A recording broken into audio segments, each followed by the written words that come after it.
देखिला मात्रे पाटिरु लाळ आसीजिब आउ गोटे पीस खाइले चिकेन ठारू किछि कम लागिबो नाही।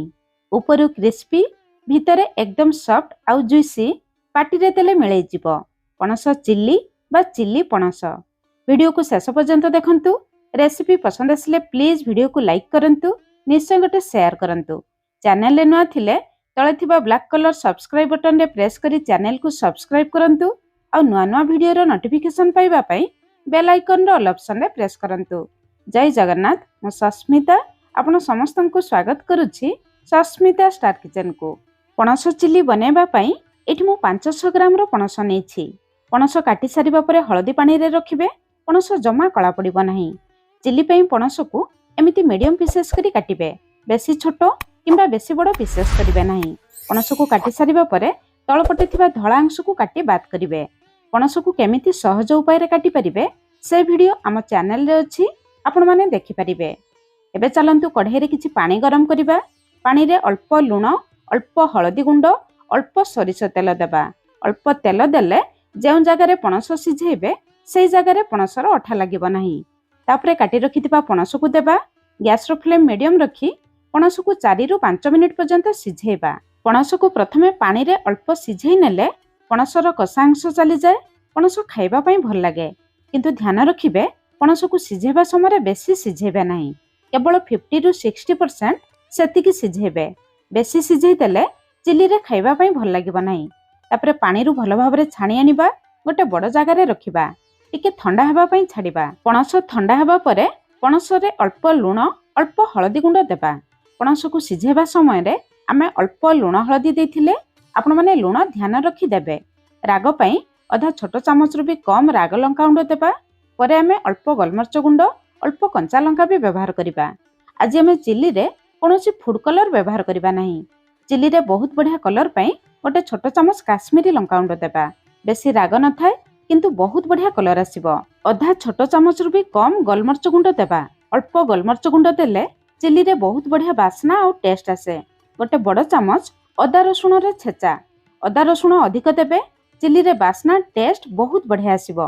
प्रथमे ए सब मसला को पणस सहित भल भाबरे गळेबा, जहा द्वारा पणस भितर को मसलार फ्लेवर आसीजिबो। आपण माने एई प्रोसेस रे बनेबे। तापरे बाइंडिंग पई प्रथमे 3 बड़ चामच कॉर्नफ्लोर बदल रे आरारूट पाउडर भी दे परिबे। पणस चिल्ली को टिके कुडमुडिया करिबा पई 3 बड़ चामच चावल गुंड बा चावल गुंड बदल रे आपण माने मैदा भी दे परिबे। बेस किछि धनिया पत्र देबा।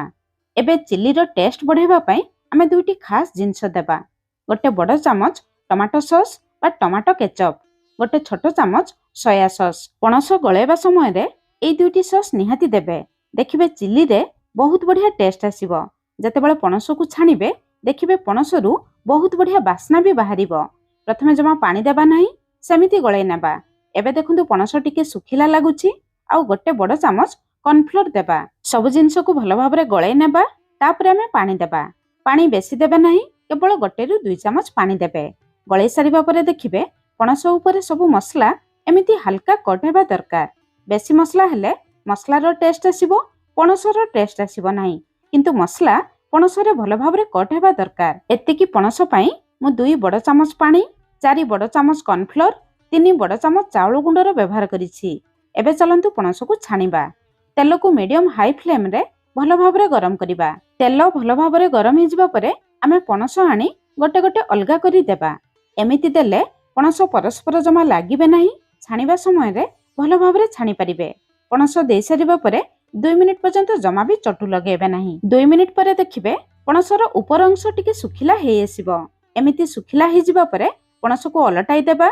एबे गैस रो फ्लेम मीडियम हाई रखी पणस को एपट सपट करी पूरा लाल कलर हेला पर्यंत छाणी नेबा। पणस सिझेबा समय रे पणस 50 रु 60% सिझी जाईछि। आउ गैस रो फ्लेम जमा लो रखिबे नाही, नहले पणस छाणिबा समय रे बेसी सिझी जिवो। चिल्ली रे खाइबा पई भल लागिबो नाही। मीडियम हाई फ्लेम रे एपट सपट करी पूरा लाल कलर हेला पर्यंत छाणी नेबा। एबे देखंतु पणस केते सुंदर देखा जाउछि। पूरा चिकन पीस परी लागुछि ना। मसला देखंतु पणसर ऊपर जेमिति कट हेछि, भितरे भी मसला भल भाबरे हे जाईछि। एबे चलंतु चिल्ली बनेबा स्टार्ट करिबा। चिल्ली बनेबा पई प्रथमे ए सब जिंस रेडी करी रखिबे। गोटे बड़ साइज रो पियाज, पियाज रो पाखुडा बाहर करनेबा। गोटे मीडियम साइज रो कैप्सिकम, କ୍ୟାପ୍ସିକମ୍ ର ମଞ୍ଜି ବାହାର କରି ଏମିତି କ୍ୟୁବ୍ ସେପ୍ରେ କାଟି ନେବେ। 2ଟି କଞ୍ଚା ଲଙ୍କା, ତା ଛଡ଼ା 10-12ଟି ରସୁଣକୁ ପୁରା ଛୋଟ ଛୋଟ କରି କାଟି ନେବେ। 1 ଇଞ୍ଚର ଅଦା ରସୁଣକୁ ଏମିତି ଛୋଟ ଛୋଟ କରି କାଟି ନେବେ। ଚିଲିରେ ବହୁତ ବଢ଼ିଆ ବାସ୍ନା ଆଉ ଟେଷ୍ଟ ଆସିବ। ଚିଲି ବନେଇବା ପୂର୍ବରୁ ଏସବୁ ଜିନିଷ କାଟି ରେଡି କରି ରଖିବେ। ପ୍ରଥମେ ଗୋଟେ ଗିନା ନେବା। ଗିନାରେ ଗୋଟେ ସ୍ପେଶାଲ ସସ୍ ବନେଇବା। ଗୋଟେ ବଡ଼ ଚାମଚ ସୋୟା ସସ୍, 2 ବଡ଼ ଚାମଚ ଗ୍ରୀନ୍ ଚିଲି ସସ୍, ଆପଣମାନେ ରେଡ୍ ଚିଲି ସସ୍ ବି ନେଇପାରିବେ। 3 ବଡ଼ ଚାମଚ ଟମାଟୋ ସସ୍ ବା ଟମାଟୋ କେଚପ୍। ଏଇ ଭାଗମାପ ମନେ ରଖିବେ। 1, 2, 3 ସସ୍ର ଭାଗମାପ ଯଦି ଠିକ୍ ରହିବ, ନୋ ଡାଉଟ୍ ଆପଣଙ୍କର ଚିଲି ପୁରା ପରଫେକ୍ଟ ହେବ। ପ୍ରଥମେ ଏସବୁ ସସ୍କୁ ଭଲ ଭାବରେ ଗଳେଇ ନେବା। ପ୍ରଥମେ ସସ୍କୁ ଗଳେଇ ରଖିଲେ ଚିଲି ବନେଇବା ସମୟରେ ଆମକୁ ସୁବିଧା ହେବ। ଆପଣମାନେ ଚାହିଁଲେ ଏତିକି ସସ୍ରେ ଏଇ ଚିଲିକୁ ବନେଇ ପାରିବେ। କିନ୍ତୁ ଏଇ ଚିଲିର ଟେଷ୍ଟ ବଢ଼ାଇବା ପାଇଁ ଯଦି ଆପଣମାନଙ୍କ ପାଖରେ ସିଜୱାନ୍ ଚଟନି ଥିବ, ଗୋଟେ ବଡ଼ ଚାମଚ ଦେବେ। ଦେଖିବେ ଏଇ ଚିଲିର ଟେଷ୍ଟ ଆହୁରି ବଢ଼ିଯିବ। ଯଦି ନଥିବ, କେବଳ chilli sauce, tomato sauce, soya sauce ଦେଇ ଆପଣମାନେ ବନେଇ ପାରିବେ। ଏତିକି ସସ୍ ଛଡ଼ା ଗୋଟେ ବଡ଼ ଚାମଚ ଭିନେଗାର ନେବା। ଭିନେଗାରକୁ ଅଲଗା ଜାଗାରେ ରଖିବା, ପରେ ବ୍ୟବହାର କରିବା। ଗୋଟେ ଗିନାରେ ଗୋଟେ ବଡ଼ ଚାମଚ କର୍ଣ୍ଣଫ୍ଲୋର ନେବା। କର୍ଣ୍ଣଫ୍ଲୋରରେ 4-5 ଚାମଚ ପାଣି ଦେଇ କର୍ଣ୍ଣଫ୍ଲୋରର ସ୍ଲରି ବନେଇବା। ଚିଲିକୁ ବହଳିଆ କରିବା ପାଇଁ ଏଇ କର୍ଣ୍ଣଫ୍ଲୋର ସ୍ଲରିକୁ ପରେ ଆମେ ବ୍ୟବହାର କରିବା। ଚିଲି ବନେଇବା ପୂର୍ବରୁ ଏସବୁ ଜିନିଷ ରେଡି କରି ରଖିବେ, ତାହେଲେ ଆପଣମାନଙ୍କୁ ଚିଲି ବନେଇବା ସମୟରେ କିଛି ଅସୁବିଧା ହେବ ନାହିଁ। ଏବେ ଚାଲନ୍ତୁ ଚିଲି ବନେଇବା ଷ୍ଟାର୍ଟ କରିବା। 3-4 ଚାମଚ ତେଲକୁ ହାଇ ଫ୍ଲେମ୍ରେ ଭଲ ଭାବରେ ଗରମ କରିବା। ଚିଲି ବନେଇବା ସମୟରେ ଗ୍ୟାସ୍ର ଫ୍ଲେମ୍ ପୁରା ହାଇ ରଖିବେ। ପ୍ରଥମେ କାଟି ରଖିଥିବା ଅଦା ରସୁଣକୁ ଦେବା। ହାଇ ଫ୍ଲେମ୍ରେ ଅଦା ରସୁଣକୁ କେବଳ 30-40 ସେକେଣ୍ଡ ପର୍ଯ୍ୟନ୍ତ ହାଲକା ଭାଜିବା। ବେଶୀ ଭାଜିଲେ ଅଦା ରସୁଣର ବାସ୍ନା ଚାଲିଯିବ। ତାପରେ କାଟି ରଖିଥିବା ପିଆଜ, କ୍ୟାପ୍ସିକମ୍, କଞ୍ଚା ଲଙ୍କାକୁ ଦେବା। ଗ୍ୟାସ୍ର ଫ୍ଲେମ୍ ହାଇ ରଖି ପିଆଜ, କ୍ୟାପ୍ସିକମ୍କୁ 1-2 ମିନିଟ୍ ପର୍ଯ୍ୟନ୍ତ ହାଲକା ଭାଜିବା। ସବୁ ଜିନିଷକୁ ହାଇ ଫ୍ଲେମ୍ରେ ହାଲକା ଭାଜିବା। ଏବେ ମସଲାରେ ଅଳ୍ପ ଲୁଣ ଦେବା। ସସ୍ରେ ବି ଲୁଣ ଅଛି, ପଣସରେ ବି ଲୁଣ ଦେଇଥିଲେ। ଲୁଣ ଦେବା ସମୟରେ ଧ୍ୟାନ ରଖି ଦେବେ। ଅଳ୍ପ ଗୋଲମରିଚ ଗୁଣ୍ଡ ଦେବା। ଚିଲିରେ ବହୁତ ବଢ଼ିଆ ବାସ୍ନା ଆଉ ଟେଷ୍ଟ ଆସିବ। ଆପଣମାନେ କେତେ ରାଗ ଖାଇବେ, ସେହି ହିସାବରେ କଞ୍ଚା ଲଙ୍କା ଆଉ ଗୋଲମରିଚ ଗୁଣ୍ଡ ଦେବେ। ପିଆଜ, କ୍ୟାପ୍ସିକମ୍ ଏମିତି ହାଲକା ଭାଜିଯିବା ପରେ ଆମେ ଗଳେଇ ରଖିଥିବା ସସ୍କୁ ଦେବା।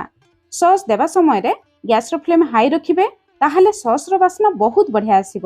ସେଥିପାଇଁ ପ୍ରଥମରୁ ସସ୍କୁ ଗଳେଇ ନେଲେ ସସ୍ ଦେବା ସମୟରେ ଆପଣମାନଙ୍କୁ ସୁବିଧା ହେବ। ଏବେ ଏହି ମସଲାରେ ଅଧା ଛୋଟ ଚାମଚ କାଶ୍ମୀରୀ ଲଙ୍କାଗୁଣ୍ଡ ଦେବା। ଯେହେତୁ ଆଜି ଆମେ କୌଣସି ଫୁଡ୍ କଲର୍ ବ୍ୟବହାର କରିବା ନାହିଁ, ଅଳ୍ପ କାଶ୍ମୀରୀ ଲଙ୍କାଗୁଣ୍ଡ ଦେଲେ ଚିଲିର କଲର୍ ବହୁତ ବଢ଼ିଆ ଆସିବ। ଏବେ ଆମର ମସଲା ରେଡି ହେଇଯାଇଛି। ଗ୍ୟାସ୍ର ଫ୍ଲେମ୍ ପୁରା ଲୋ ରଖିବା। ଗଳେଇ ରଖିଥିବା କର୍ଣ୍ଣଫ୍ଲୋର ପାଣିକୁ ଆଉ ଥରେ ଗଳେଇ ନେବା। ଅଳ୍ପ ଅଳ୍ପ କର୍ଣ୍ଣଫ୍ଲୋର ପାଣି ଦେବା, ଲଗାତାର ଗଳେଇବେ। କର୍ଣ୍ଣଫ୍ଲୋର ପାଣି ଦେବା ସମୟରେ ଗ୍ୟାସ୍ର ଫ୍ଲେମ୍ ହାଇ ରଖିବେ ନାହିଁ, ନହେଲେ ମସଲାରେ ବିଣ୍ଡା ହେଇଯିବ। ଗ୍ୟାସ୍ର ଫ୍ଲେମ୍ ଲୋ ରଖି ଅଳ୍ପ ଅଳ୍ପ ପାଣି ଦେବେ, ଲଗାତାର ଘାଣ୍ଟିବେ। ସବୁ କର୍ଣ୍ଣଫ୍ଲୋର ପାଣି ଦେବା ପରେ ଦେଖିବେ ମସଲାର କଲର୍ ଟିକେ ଫିକା ଦେଖାଯିବ। କିନ୍ତୁ ଧୀରେ ଧୀରେ ମସଲା ସହିତ କଷିଯିବା ପରେ ଦେଖିବେ ମସଲାର କଲର୍ ପୁରା ଲାଲ ଦେଖାଯିବ। ଏବେ ଆମର ମସଲା ପୁରା ରେଡି। ଛାଣି ରଖିଥିବା ପଣସକୁ ଦେବା। ପଣସକୁ ମସଲା ସହିତ ଗଳେଇ ନେବା। ପଣସ ଦେଇସାରିବା ପରେ ଆଉ 1 ମିନିଟ୍ ପର୍ଯ୍ୟନ୍ତ ମସଲା ସହିତ ଗଳେଇବା। ବେଶୀ ସମୟ ଗଳେଇଲେ ପଣସ ଯେତିକି କୁଡ଼ମୁଡ଼ିଆ ଅଛି ଆଉ କୁଡ଼ମୁଡ଼ିଆ ରହିବ ନାହିଁ, ପଣସ ନରମ ହେଇଯିବ। ପଣସ ନରମ ହେଇଗଲେ ଖାଇବା ପାଇଁ ଭଲ ଲାଗିବ ନାହିଁ। ଶେଷରେ ନେଇଥିବା ଭିନେଗାର ଆଉ ବେଶ କିଛି ଧଣିଆ ପତ୍ର ଦେବା। ଆପଣମାନଙ୍କ ପାଖରେ ସ୍ପ୍ରିଙ୍ଗ ଅନିଅନ୍ ଥିଲେ ଅଳ୍ପ ଦେଇପାରିବେ, ନଦେଲେ ବି ଚଳିବ। ସବୁ ଜିନିଷକୁ ଗଳେଇ ନେବା। ସାଙ୍ଗେ ସାଙ୍ଗେ ଗ୍ୟାସ୍ର ଫ୍ଲେମ୍ ବନ୍ଦ କରି ବାହାରକୁ ନେଇ ଆସିବା। ପଣସ ଚିଲି ଏମିତି ଶୁଖିଲା ରହିଲେ ଖାଇବା ପାଇଁ ଭଲ ଲାଗେ। ଯଦି ଆପଣମାନଙ୍କୁ ଟିକେ ଅଧିକ ପାଣି ଦରକାର, କର୍ଣ୍ଣଫ୍ଲୋରରେ ପାଣି ଗଳେଇବା ସମୟରେ ଟିକେ ଅଧିକ ପାଣି ଦେଇପାରିବେ। ଏଇ ପ୍ରୋସେସରେ ବନାନ୍ତୁ। କେମିତି ଲାଗିଲା ନିଶ୍ଚୟ କମେଣ୍ଟସ୍ କରି ଜଣାଇବେ। ଆଜି ପାଇଁ ରହିଲି। ପୁଣି ଦେଖା ହେବା ନୂଆ ରେସିପିରେ। ଧନ୍ୟବାଦ।